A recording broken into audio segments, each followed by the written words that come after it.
Bienvenue sur Africa 24 dans cette nouvelle édition du QG Weekend. Voici les titres de l'actualité. Au Sénégal, le Parti démocratique sénégalais et ses alliés rejettent le vote du budget 2018. Les opposants dénoncent la part allouée au volet social dans ce projet de budget par le chef de l'État. 10 ans après sa mise en place, l'heure est au bilan pour le programme national de la consolidation des terres au Rwanda. Un programme qui, comme vous allez le voir, se heurte à un défi principal, le manque d'implication des populations. Et puis redonner un nouveau souffle à la bande dessinée en Afrique, c'est le combat actuel du BDiste congolais Barli Barouti. Ses années d'expertise dans le domaine, il souhaite les transmettre à une nouvelle génération d'artistes. Mais tout d'abord, en sa qualité de président du comité de haut niveau de l'Union africaine sur la Libye, le président Denis Sassou Nguesso préside ce dimanche une réunion du Haut Conseil national des villes et tribus libyennes. Avec à sa tête son président Adjeli Abdeslam Brehni, cette rencontre qui se tient actuellement à Brazzaville devrait contribuer à faire évoluer les parties prenantes vers le dialogue libyen. Société tribale avec 90% de la population issue des tribus arabes, la tribu reste un facteur important du système politique en Libye. Démarré ce samedi, le vote du budget 2018 de l'État se fera sans le Parti démocratique sénégalais. Le PDS et ses alliés ont décidé de boycotter les plénières pour protester notamment contre la part allouée au social. Plus de 1000 milliards de francs CFA sur un budget de 3700 milliards de francs CFA. Une somme, selon les opposants, destinée à la réélection du président Macky Sall. Ibrahima Djomaba. Au Sénégal, le groupe parlementaire Liberté et Démocratie, composé du Parti démocratique sénégalais et de ses alliés, boycotte le vote du budget 2018. L'annonce a été faite vendredi 24 novembre par Madické Niang, président du groupe. Il dénonce la part allouée au volet social dans ce projet de budget par le chef de l'État. Je pense que c'est un acte qui montre clairement que le Parti démocratique sénégalais s'est résolument tourné vers l'opposition radicale. Le fait de dire qu'il ne va pas voter un budget, c'est assez symbolique. C'est un argument aussi qui ne manque pas d'intérêt. Parce que, vous savez, 2019, c'est pour bientôt. Donc, je pense qu'on peut analyser cet acte symbolique du PDS sous le prisme d'une opposition frontale, d'une opposition résolument tournée vers la contestation. En plus du volet social du projet de budget 2018, les députés du groupe Liberté et Démocratie contestent l'estimation de la croissance à 6%. Pour eux, cela ne se fait pas sentir dans le vécu des populations, non sans fustiger l'endettement de l'État. Le chômage a plus que doublé. Les investissements brandis, ça et là, ne sont que le fruit de la dette récoltée. Une dette inquiétante que les Sénégalais paieront des années. Elle est de 6 420 milliards actuellement. Les séances plénières du vote du budget 2018 ont démarré samedi 25 novembre 2017 à l'Assemblée nationale. Le président Macky Sall a décrété 2018 année du social en lui consacrant plus de 1000 milliards de francs CFA sur un budget total estimé à 3700 milliards de francs CFA. Avec leurs 19 députés, le PDS et ses alliés auront tout de même du mal à empêcher l'adoption de ce projet à la fin de la session budgétaire. Toujours au Sénégal, Khalifa Sall n'a plus d'immunité parlementaire. Les députés l'ont voté à une large majorité ce samedi lors d'une séance plénière avec 125 voix pour, 23 contre. Le député maire de Dakar, la capitale, en prison depuis 8 mois est soupçonné de détournement de deniers publics. La levée de son immunité ouvre ainsi la voie à un procès. On écoute à ce propos Aïmerou Gningue, président du groupe parlementaire de la majorité, Benno Bokk Yakaar. L'Assemblée nationale vient de voter la levée de l'immunité parlementaire. Encore une fois, le Parlement est une institution. Nous votons les lois que les juges sont chargés d'appliquer. Il faut quand même qu'on se donne bonne conscience vis-à-vis aussi des juges en disant que le Parlement n'est pas un tribunal. Khalifa va aller devant les juges qui vont le juger. Il aura la possibilité, aujourd'hui il a la présomption d'innocence, il aura ses avocats qui vont mener le combat. Si Khalifa est blanc comme neige, mais il sortira de cette épreuve.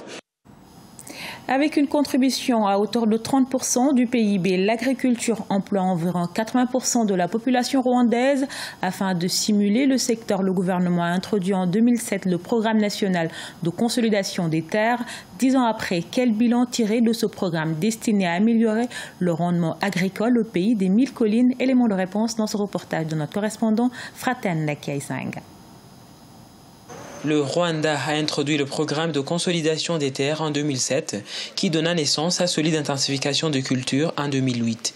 10 ans après le lancement de ces importantes réformes agricoles, le bilan est positif selon les autorités rwandaises, même si quelques citoyens peinent encore à comprendre les raisons de ces changements très importants pour la stratégie rwandaise de la croissance économique et la réduction de la pauvreté. C'était très difficile pour nous de quitter la production agricole de subsistance à un système d'agriculture orienté vers le commerce. Si sur 1000 hectares, par exemple, nous avons 80 types de cultures pour différents agriculteurs, cela veut simplement dire qu'on ne pouvait satisfaire aucun marché. Ces deux programmes sont très importants pour nous en tant qu'agronomes. Il est tellement facile de faire le suivi des cultures choisies pour une même étendue par rapport à la situation d'avant où on devait courir dans le champ de chaque citoyen. À part ça, il est aussi facile d'augmenter le rendement pour satisfaire le marché. En 2010, le rapport du ministère rwandais de l'Agriculture a indiqué une croissance agricole de 11% et le mérite a été attribué aux réformes dans son secteur, notamment le programme de consolidation des terres. L'un des défis majeurs cités par les autorités est au niveau des mentalités. Nous avions l'habitude de cultiver du haricot, le sorgho, mais surtout les bananiers. Mais aujourd'hui, on nous impose seulement le maïs. Ce n'est peut-être pas une mauvaise idée, mais il est difficile pour un simple citoyen comme moi de survivre sur du maïs. Je trouve que notre ancien système était le meilleur. Notons que plus de 80% de la population rwandaise pratique les métiers relatifs à l'agriculture de subsistance.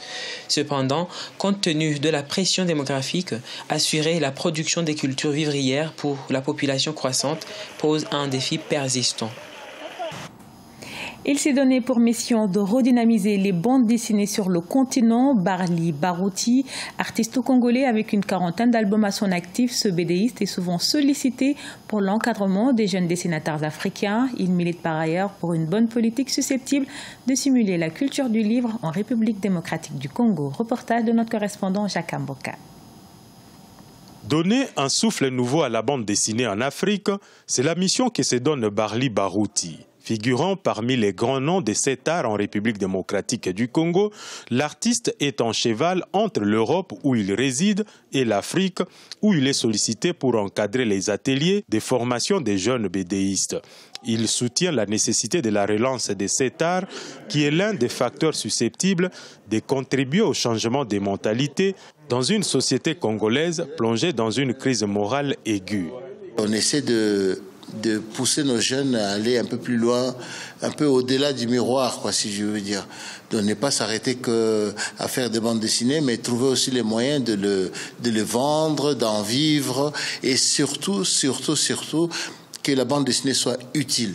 Lors de la dernière édition du Festival du Livre tenu du 8 au 14 novembre 2017 à Kinshasa, quelques jeunes talents passionnés de la bande dessinée venus du Rwanda, Gabon, Burundi et de la République démocratique du Congo ont bénéficié de l'expérience de Barli Barouti. Il milite pour l'exploitation dans les BD des thèmes qui élèvent les personnalités africaines qui ont marqué l'histoire du continent. Nous fonctionnons avec des histoires qui viennent d'ailleurs. Alors que nous avons des Zingankuvu ici, des Kimpavita, on a pas mal de gens qu'on peut arriver à élever. C'est vraiment dommage qu'on ne mette pas l'accent là-dessus. C'est vers les années 80 que Barli Barouti se lance dans cet art et réussit à produire au fil des ans une quarantaine d'albums dont les plus connus sont Mouta et Mapeka, La vie est belle, tiré du film qui porte le même titre. Papa Wemba et Kabibi en sont les principaux acteurs, sans oublier Kao Debout qui relate le combat du siècle entre Mohamed Ali et George Foreman en 1974 à Kinshasa. Le singe jaune, c'est le titre de la bande dessinée attendue très prochainement. Ce journal a été réalisé par l'ensemble de la rédaction. Nous vous remercions pour votre fidélité. Dans un instant, une nouvelle édition de l'actualité sur Africa 24.